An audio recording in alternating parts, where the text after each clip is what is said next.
नमस्कार।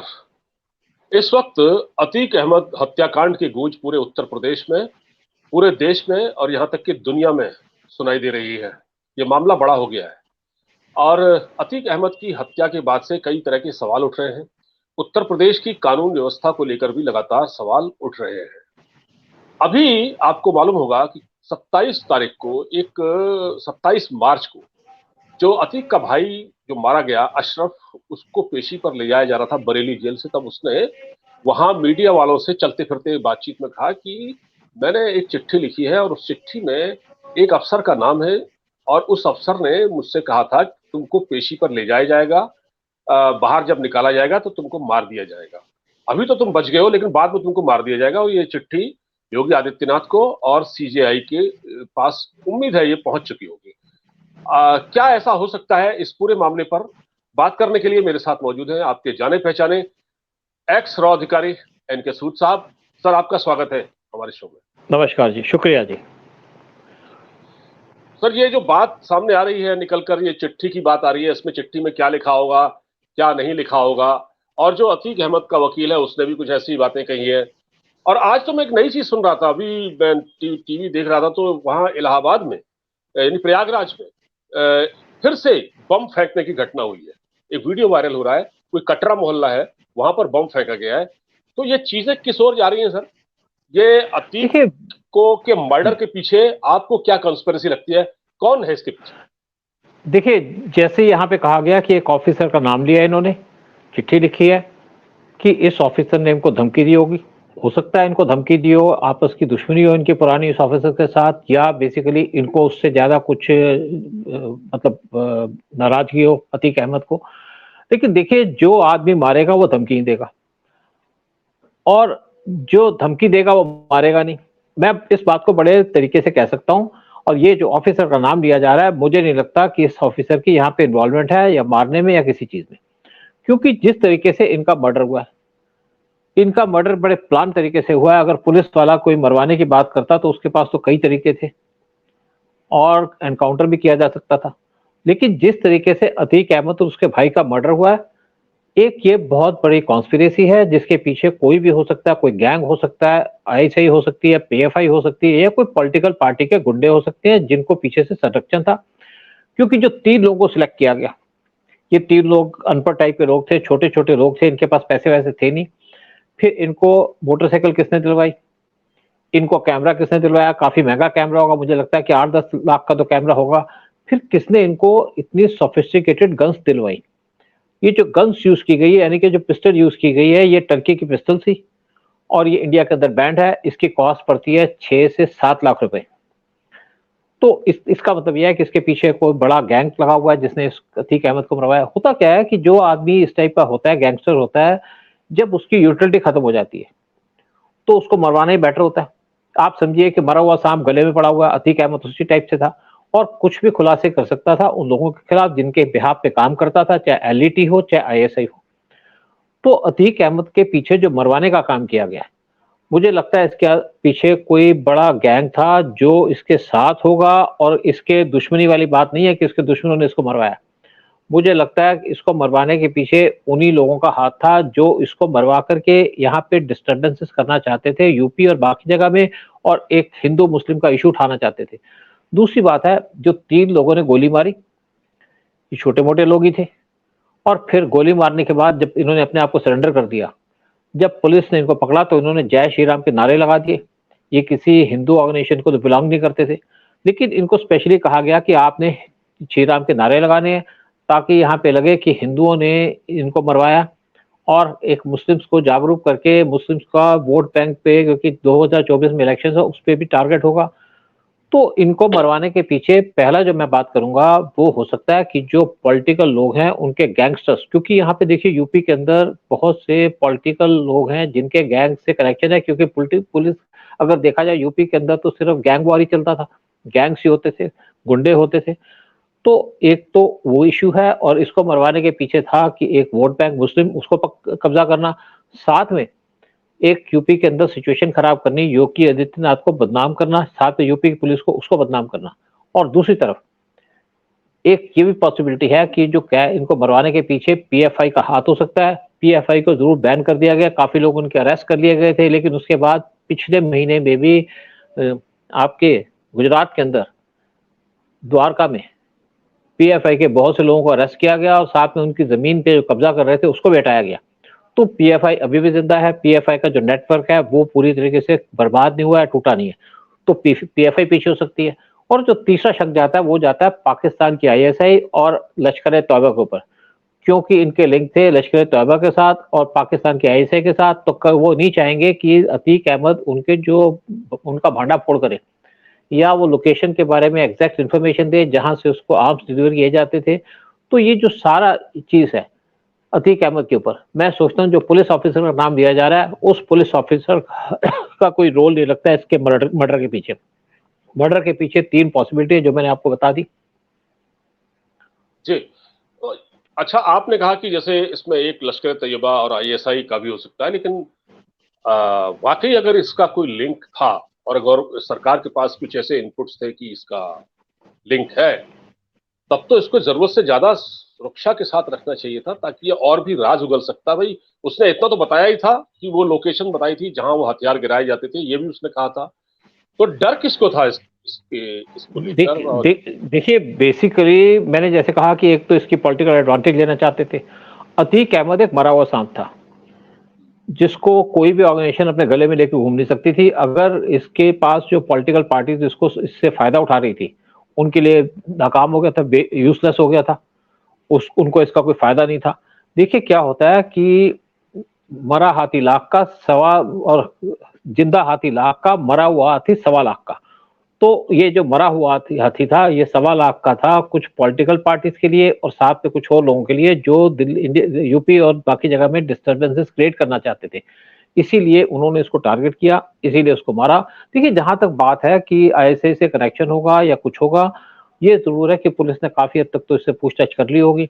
आपने देखा होगा जब गाड़ी से उतर रहे थे दोनों, अतीक और उसका भाई, तो कितने थके हुए थे। पुलिस ने इनको टॉर्चर नहीं किया लेकिन क्वेश्चनिंग जरूर की है और बड़ी हार्ड क्वेश्चनिंग की है। और सिर्फ यूपी पुलिस ने इनकी क्वेश्चनिंग नहीं की, इसकी क्वेश्चनिंग के पीछे आईबी थी, एनआईए था और इवन रॉ के अधिकारी प्रेजेंट थे जब अतीक अहमद को क्वेश्चन किया जा रहा था। तो जो डिटेल लेनी होगी वो लेनी होगी और मुझे लगता है कि छोटी मोटी डिटेल रह भी गई होगी जो उसके मतलब इसको लेके जाना था फार्म हाउस में जहाँ पे ड्रोन से आर्म सप्लाई किए होते होंगे। लेकिन मुझे लगता है कि जो इन्फॉर्मेशन लेना चाह रहे थे वो ले गए। और डर किसको था कि इन्फॉर्मेशन किसकी देगा? जिसकी इन्फॉर्मेशन देने का डर था वो भी इसके पीछे हो सकते हैं। लेकिन अब बात यह आती है कि जिन लोगों को पकड़ा गया वो मुझे नहीं लगता कि पूरे तरीके से तैयारी करके उनको सामने लाया होगा। एक मुझे लगता है कि ये हाफ बेक्ड एक प्लान था, क्योंकि उन लोगों ने श्री राम के नारे लगाए, स्पेशली हिंदुओं को चुना गया, हैवी पिस्टल दी गई, छोटे छोटे लोग थे जिनके पास पैसे नहीं थे और जब उनसे पुलिस पूछताछ करेगी तो उनको सब चीज उलगनी बतानी पड़ेगी सामने। पुलिस की जो इंक्वायरी होती है या पूछताछ होती है बड़े स्ट्रेनस तरीके से की जाती है, 6-6 घंटे 8-8 घंटे बिठा के बातचीत की जाती है। आपने देखा होगा जब सीबीआई ने इंक्वायरी की अरविंद केजरीवाल से तो क्या हाल थे केजरीवाल के। तो ये जो क्रिमिनल्स हैं इनसे तो बड़े स्टेनस तरीके से इंक्वायरी की जाती है और मुझे नहीं लगता कि जो यहाँ पे जो इंक्वायरी में जो इनसे पूछा होगा उन्होंने बताया नहीं होगा। बताना तो इनको पड़ेगा क्योंकि हमने भी बहुत से जो टेररिस्ट हैं उनके साथ हमने उनकी इंक्वायरीज की हैं, उनके साथ हमने बातचीत की है। तो शुरू-शुरू में तो बड़े सख्त नज़र आते हैं, लेकिन कुछ घंटों के बाद वो टूट जाते हैं और सब कुछ उगल देते हैं। चाहे हाफिज़ सईद लगा लीजिए, चाहे बाकी जो हमारे कब्जे में रहे हैं, जो पाकिस्तान बेस्ड टेररिस्ट हैं, अंदर से कमज़ोर होते हैं लोग। और ये जो 3 लोग पकड़े गए हैं, बहुत से राज उगलेंगे, कुछ लोगों के नाम बताएँगे, इनके पीछे कौन था और हो सकता है कि जो रियल आदमी है, वो इनके पीछे आ ही ना हो। तो काम ज़रूर है, मुश्किल है, लेकिन ऐसी बात है कि मुझे लगता है कि काफ़ी कुछ बाहर आ जाएगा कि कौन लोग इन्वॉल्वड है इसके मर्डर के पीछे। और मैं जैसे पहले कहा पीएफआई हो सकती है, कोई जी, गैंगस्टर्स हो सकते हैं जो अतीक अहमद के क्लोज ही थे और कुछ पॉलिटिशियंस हो सकते हैं जिनका इनसे लिंक था और हो सकता है कि पाकिस्तान की आईएसआई या पाकिस्तान की एलईटी, लश्कर-ए-तैयबा, इनका भी हाथ हो इसको एलिमिनेट करने में, क्योंकि ये अब लायबिलिटी बन चुका था सबके लिए। बिल्कुल ठीक कहा आपने। एक बात तो बिल्कुल साफ है कि ये जो भी हुआ है, जिस खतरनाक तरीके से उसको मारा गया है, इसमें ये पेश करने की कोशिश की गई है कुछ, मतलब इसमें एक साजिश है और दुनिया को ये दिखाने की कोशिश की गई है कि यूपी में इन्वेस्टमेंट आ रहा है। जैसे मैंने आज एक इंटरव्यू सुन रहा था मैं, जो मुख्तार अंसारी का भाई है, अफजाल अंसारी, उनका इंटरव्यू सुन रहा था, तो वो ये कह रहे थे कि अब देखिए कैसे यूपी में निवेश आ रहा है, लोग कह रहे हैं बाहर बड़ी तारीफ हो रही है और यहाँ ये हाल है, यहाँ लोगों को सरेआम मार दिया जा रहा है, इनकाउंटर हो रहे हैं, इस तरह से कभी हुआ, और हम कहते हैं बाहर से निवेश आ रहा है। तो सर ये पूरा जो जो उत्तर प्रदेश का एक लॉ एंड ऑर्डर है, उसको एक इंटेंशनली खराब करने के लिए कुछ लोग बहुत बड़ा षड्यंत्र रच रहे हैं। और मैंने तो ये भी जहां तक सुना है कि इसमें कोई प्रयागराज के आसपास का कोई नेता इन्वॉल्व है, जिसने इन शूटरों को होटलों में बुकिंग करवाई थी, उसकी उनको जगह दिलवाई थी, वो 5 दिन रहे, रेकी करके गए, और उनको पिस्टल भी मुहैया कराई। और वो पिस्टल जिस तरह से वो चला रहे थे एक के बाद एक, तो लगता था कि बहुत ट्रेंड है, वो ट्रेनिंग भी इनको दी गई होगी।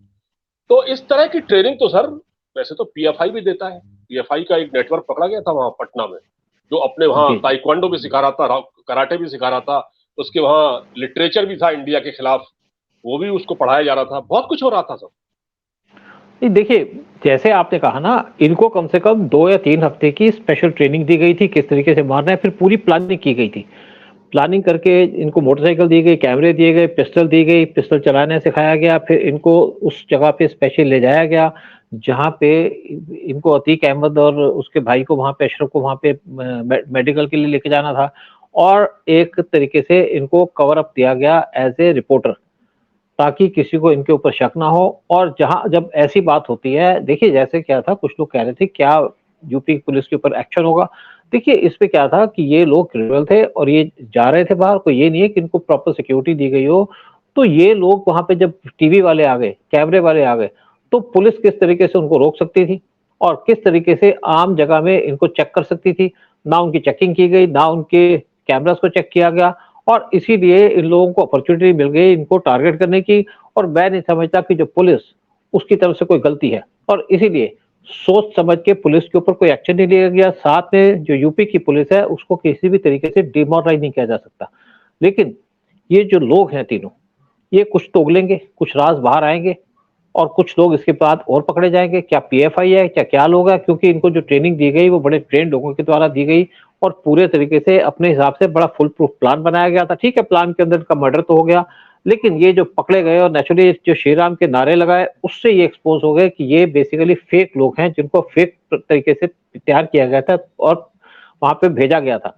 और मुझे लगता है कि जो हमारी पुलिस है, यूपी पुलिस है, यूपी पुलिस के साथ मैंने जैसे कहा कि आईबी के लोग हैं, रॉ के लोग हैं, साथ में एनआईए के लोग भी हैं, जो इनके पूरी इंक्वायरी भी कर रहे हैं, इन लोगों से पूछताछ की जाएगी और ये सब राज उगलेंगे, छुपा नहीं पाएंगे जो भी इनको पता होगा।